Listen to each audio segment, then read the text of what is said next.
안녕하세요, 올바람입니다. 오늘 장은 전체적으로는 좀 오르는 모습들을 보여줬습니다. 특히 대형주들 구글이나 페이스북이나 마이크로소프트 같은 경우도 많이 올랐고, 반도체 섹터는 전체적으로 굉장히 많이 오르는 모습들을 보여줬습니다. 반도체 장비라든지 검사 장비들도 많이 올랐고, 전체적으로 퀄컴이라든지 5G 그리고 서버칩 관련된 애들이 많이 올라는 모습들을 보여줬죠. 그리고 요즘 보면은 반도체 얘기가 나와서 그때 말씀을 이어서 들으려고 얘기를 좀 미뤄왔었는데, 차량용 반도체에 대해서 전기차 혁신이 생각보다 더딜 수도 있겠다. 차량용 반도체가 생각보다 공급 부족이 좀 심한 것 같습니다. 이걸로 인해서 전기차 혁신이 조금의 차질을 겪을 수도 있겠다, 이런 생각도 들긴 하는데, 물론 ECU나 전기전자 아키텍처, 그러니까 이 아키텍처상 덜 통합한 후발 주자들이 좀 더 큰 문제를 겪을 가능성이 높겠지만, 전체적으로는 어쨌든 반도체 공급대라는 조짐들이 여기저기서 보이고 있는 상태입니다. 이게 서버칩 수요도 몰리게 되고, 이번에 특히 인텔이 미뤄왔던 서버칩을 몇 년 만에 신작을 내놓게 됨에 따라 인텔의 서버 반도체 슈퍼사이클에 지대한 영향이 있을 예정입니다. 그러니까 클라우드나 이런 전체 서버 반도체들이 한번 싹 바뀌는 효과가 나타나게 되는데, 이제 올해 그걸 그렇게 되면 상반기부터 슈퍼사이클이 본격적으로 시작되는 계기가 되고, 그리고 주로 8나노급으로 많이 쓰는 게 차량용 반도체입니다. 이 차량용 반도체가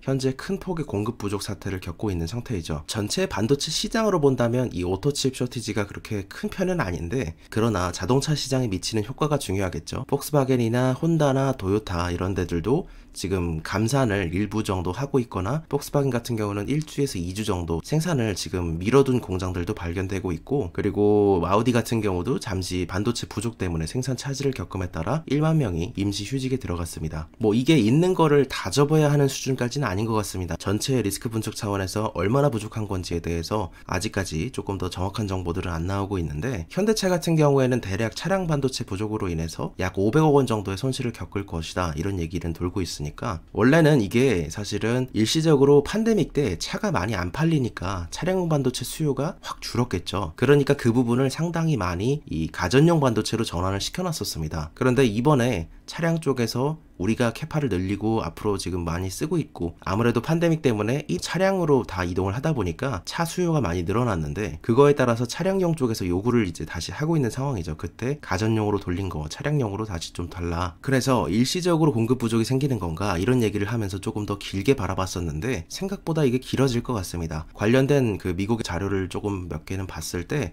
2021년 6월까지도 이게 지속될 수 있다, 혹은 베런지 같은 경우에도 4개월에서 5개월 정도, 4월에서 5월까지는 지속될 수 있다고 바라보고 있더라고요. 해당 관련사들을 꼽는다면 NXP나 독일의 인피니온 같은 이런 반도체 회사들이 있죠. 그 중에서도 예를 들어서 온세미컨덕터 같은 경우도 꼽을 수 있을 것 같은데, 이 온세미컨덕터는 에이다스 관련, 그 차량용 반도체 중에서도 에이다스 관련 칩 노출값이 큰 기업이라서 고퍼입니다. 그리고 옐런 재무장관 지명자가 경기 부양 의지를 강하게 좀 주장을 했습니다. 그리고 약달러를 추구하진 않겠다라고 했는데, 그의 내용 자체가 사실 약달러를 갈 수밖에 없다는 내용이기도 합니다. 예전에 고압경제, 하이프레셔 이코노미를 주장했던 2016년 당시에 옐런이 이런 정책을 썼었죠.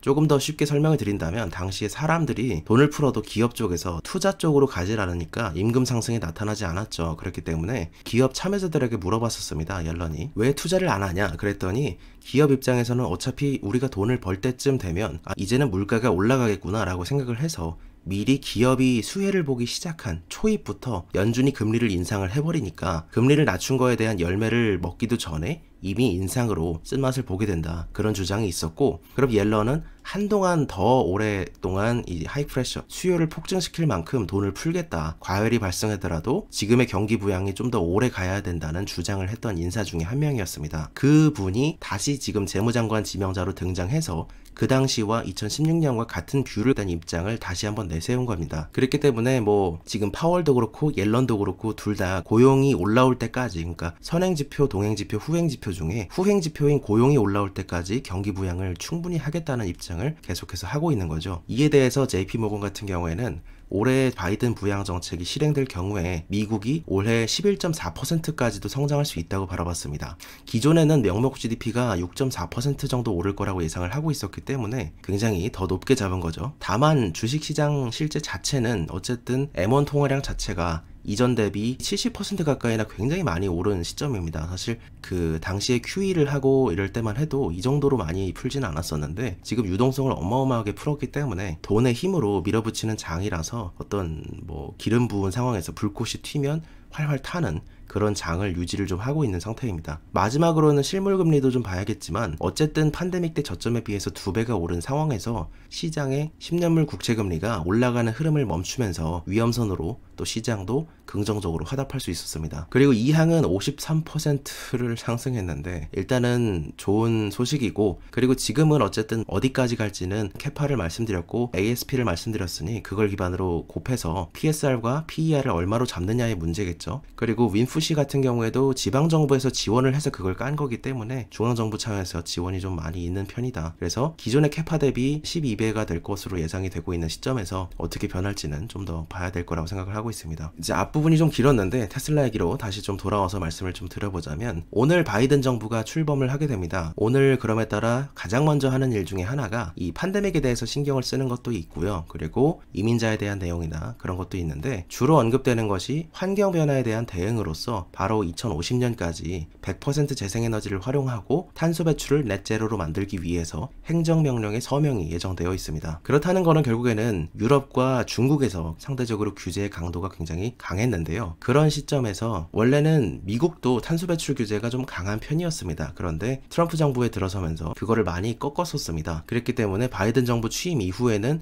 트럼프 정부 당시 기존의 전임이었던 오바마 정부가 시행 목표로 삼았던 기존의 궤적과 어느 정도 이 개정안에 있어서 폭을 메우려고 하지 않을까. 그래서 연착륙이나 경착륙이나의 차이만 있을 뿐 조금 높은 확률로 기존안에 가까워지려는 시도가 동반되겠죠. 그렇다는 점에서 연방의 벤치마크가 되는 것은 아마 캘리포니아일 가능성이 높아지고 있습니다. 캘리포니아가 승용차의 제로 이미션 비클의 요구 비율을 올해는 12%까지 올리게 되는데요. 또한 상용차 의무 판매 제도도 굉장히 2030년 기준으로도 굉장히 불리시한 수준이고 2045년까지 100% 의무 판매를 하겠다는 내용을 잡았었습니다. 그래서 일각에서는 캘리포니아 롤을 기준 삼아서 연방화할 수도 있겠다, 이런 논의가 있는 상태인데, 블루웨이브라는 측면에서 볼 때 민주당의 기후변화 대응을 위한 이전의 정책 제안들을 요약해보면 이렇습니다. 승용차는 이게 사실 왜 연방 룰로 가게 되냐 이런 얘기가 있긴 한데, 캘리포니아 같은 경우에는 2035년부터 배기가스 없는 차만 팔아라, 한마디로 제로 이미션 비클만 팔아라, 이런 얘기를 했었는데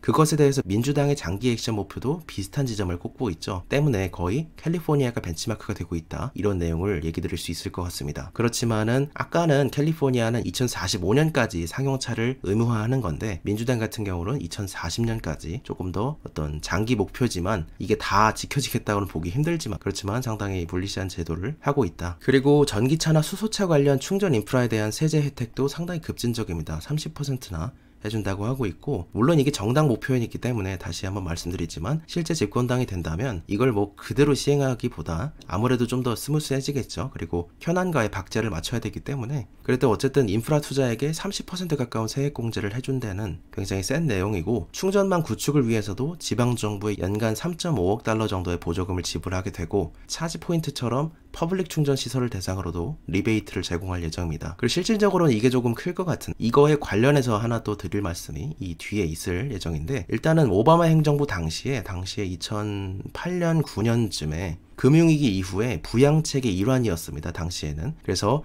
폐차보조금을 캐시 포 크렁클스라고 이거를 시행했던 적이 있었습니다. 당시에는 연비가 좋은 차로 바꿔주는 규제였는데 이거를 이제 이번에는 연비가 좋은 쪽으로 바꿔주는 게 아니라 아예 전기차나 수소차 탄소 배출이 없는 차로 교체할 경우에는 보조금을 주는 제도를 시행할 거라고 전망하고 있습니다. 아까 말씀드렸던 그 오바마 정부의 폐차보조금과 어떤 비슷한 논리로서 하나 또 민주당이 할 수도 있다, 이런 얘기가 나오는 것 중에 하나는, 현재는 월스트리트저널에서 내용한 바에 따르면 자국 전기차의 오토메이커들에게 좀 더 큰 수혜를 주기 위해 테슬라와 GM에게는 조금 더 유리한 방향으로 법안이 써질 가능성이 있다, 이렇게 볼 수는 있을 것 같습니다. 현재는 조금 당연스럽지만 자동차 제조업체들은 전기차로의 빠른 전환을 위해서 이 연방 재정 지원이 필요하다고 주장을 하고 있는 상태입니다. 지금은 정책상 전기차에 대해서는 차당 7,500달러, 맥시멈으로 7,500달러만큼의 세금 인센티브를 받을 수 있습니다. 그런데 이게 문제가 20만 대 이상 파는 제조체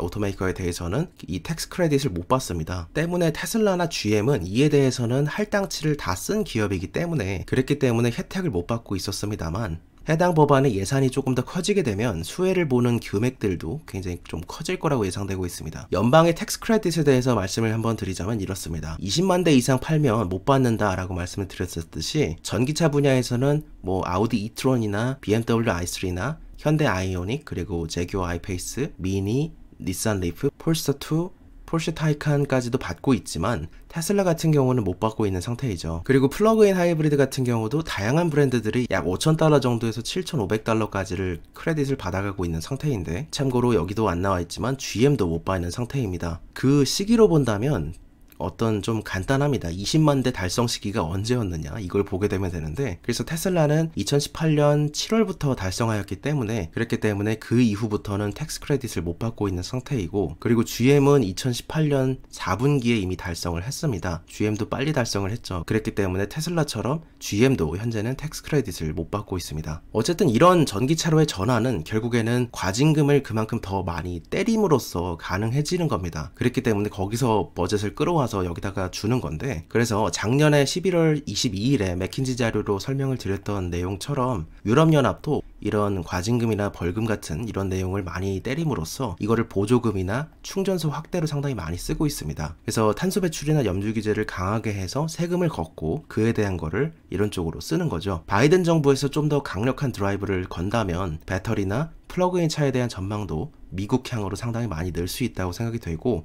그에 따라서 당연히 충전소도 훨씬 더 많이 늘릴 수 있다고 예상해 볼 수 있겠습니다. 그리고 마지막으로는 어제는 자율주행차와 전기차 분야, 아무래도 요즘은 시장이 화랑이다 보니까 GM의 크루즈 같은 경우도 마이크로소프트로부터 $20억 투자받았고, 리비안 같은 경우에는 $26억 펀딩 받았습니다. 때문에 상장이 안 된 회사에서도 이만큼 자금을 땡겨올 수 있을 정도로 굉장히 지금 어떤 돈의 힘이 무서운 상태이긴 합니다. 오늘 투자 생각 중 테슬라와 바이든 취임식 이후 있을 어떤 전기차 정책에 대한 생각들, 그리고 차량용 반도체에 대한 이슈들을 한번 점검해 봤습니다. 어쨌든 괜히 일단 많이 오른다고 해서 순간 충동 때문에 뭐 올인하시거나 그렇게 하지 마시고, 어떤 결정을 하시든지 중요한 돈이라고 생각을 하시고 침착한 마음으로 투자를 하시는 게 좋을 거라고 생각합니다. 좋은 하루 되시길 바랍니다. 감사합니다. 올바른이었습니다.